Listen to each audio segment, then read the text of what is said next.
The Galactic Assembly Hall had seen the rise and fall of civilizations, but never silence like this.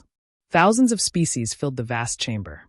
Towering crystalline beings refracting starlight, insectoid warlords with armored carapaces, liquid intelligences contained in hovering spheres. Every eye, sensor, and neural field was fixed on one figure standing at the center platform. A human. Ambassador Elias Vance stood alone beneath a ceiling that simulated the entire galaxy. Compared to the others, he looked small. Fragile. Soft. The Varelian Empire's High Executor rose. 8 meters of chitin, blade-like limbs folded behind its back. Its voice boomed across every frequency. Humanity has been evaluated, it declared. Conclusion: biologically inefficient, militarily underdeveloped, culturally chaotic. A ripple of agreement moved through the chamber. Elias adjusted his cuff. The executor continued. Therefore, by authority of the Empire, Earth and its colonies will be annexed. Resistance will be neutralized. A pause. War is hereby declared. The chamber vibrated with approval. Clicks, roars, psychic pulses. Every species expected panic. Pleading. Desperation. Instead, Elias checked his watch. He looked up, calm as still water. Right, he said. Quick question. The executor tilted its massive head. Elias smiled faintly. Now, he asked. Or after lunch? The silence that followed was wrong. Even among alien minds, something primal stirred. Confusion. Irritation. Clarify, the executor demanded. Elias clasped his hands behind his back. Well, he said casually, I've got a reservation. Took weeks to get. Hate to waste it if you're planning immediate hostilities. A few species emitted what might have been laughter. The executor did not. You misunderstand your position, human, it said coldly. Your species faces extinction. Elias nodded slowly, as if considering a minor inconvenience. Yeah, he said. We've heard that one before. That was the first moment something shifted.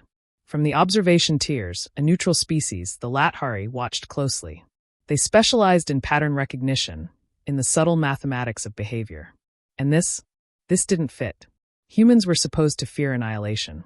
Their records showed volatile emotions, yes, but also survival instinct. Yet this one stood there, relaxed. Unafraid. The Lathari observer transmitted a quiet thought. Something is wrong. Back on the platform, the executor raised one blade-like limb. War begins now. Elias sighed. Shame, he muttered. The soup was supposed to be good. He tapped a small device on his wrist. Across the galaxy, something answered.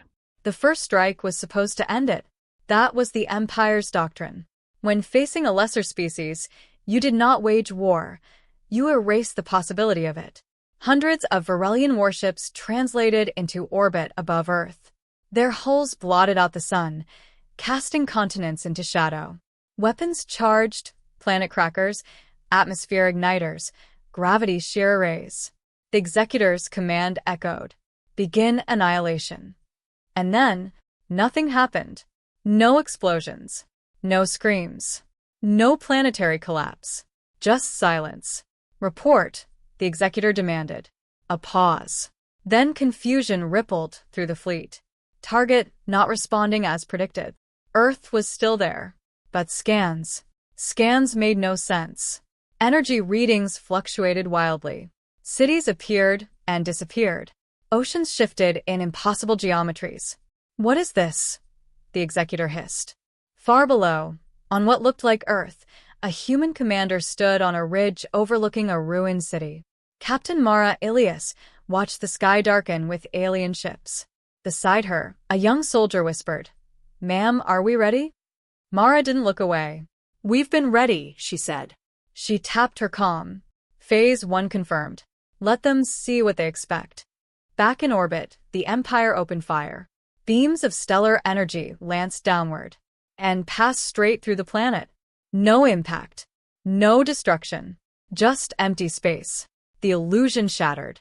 Earth flickered and vanished. Impossible, the executor growled. But it wasn't gone. It had never been there. Across the system, reality itself seemed to ripple. Hidden stations emerged from folded space. Human ships, thousands of them, decloaked simultaneously. Not primitive. Not weak. Advanced. Terrifyingly so. The Lathari observer in the assembly whispered into the shared network. They hid their true capabilities for decades.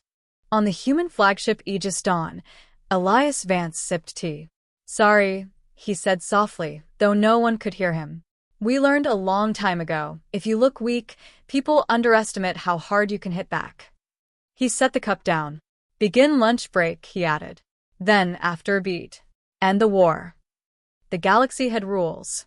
War was structured, predictable, efficient. Humans ignored all of them. The first Varelian fleet didn't fall to superior firepower. It fell to confusion.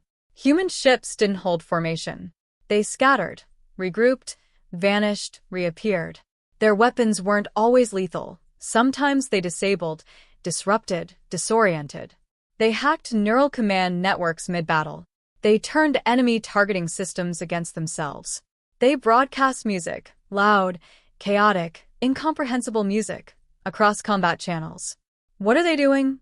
a Varelian tactician screamed. No one had an answer. Captain Mara's squad deployed to one of the Empire's forward bases. The aliens expected a siege. Instead, they got infiltration. "Remember," Mara whispered as her team moved through alien corridors, "we don't fight fair." A soldier grinned. "Since when?" "Since always." Explosions rocked the station, not from outside but within. Systems failed. Gravity inverted. Doors sealed. Panic spread. Humans moved like ghosts through the chaos. Meanwhile, in the assembly, species that once mocked humanity watched the war unfold in stunned silence. "They're adapting mid-conflict," one observer said. "No," the Lathari corrected. "They planned for this." The turning point came unexpectedly. The Varelians deployed their ultimate weapon, a stellar imploder capable of collapsing entire systems. They targeted a human colony. Victory seemed certain. Then, the weapon failed. Not malfunctioned. Failed. It simply stopped working. A transmission cut through every channel. "Elias Vance, you really should have read the fine print," he said. "What have you done?" the executor roared. Elias smiled. "We built your weapon." Silence. "You bought it," he continued, "through 12 shell corporations, 3 proxy species, and 1 very convincing marketing campaign." The realization hit like a supernova. "We've been studying you," Elias said softly. "Learning your strengths, your weaknesses." He leaned closer to the screen. "And your assumptions." Victory wasn't clean. It never is. Human worlds burned. Colonies fell. Millions died. Mara stood in the ruins of a city, smoke rising into a broken sky. A soldier approached her. "We won here," he said quietly. Mara nodded. "Doesn't feel like it." Across the galaxy, the Empire began to fracture. For the first time in its history, it was losing. The executor, once untouchable, now stood in a war room filled with failing projections. "How?" it demanded. "They are inferior." A strategist answered, voice trembling. "They don't act like a species facing extinction." Back on the Aegis Dawn, Elias watched casualty reports scroll endlessly. A junior officer hesitated. "Sir, was this worth it?" Elias didn't answer immediately.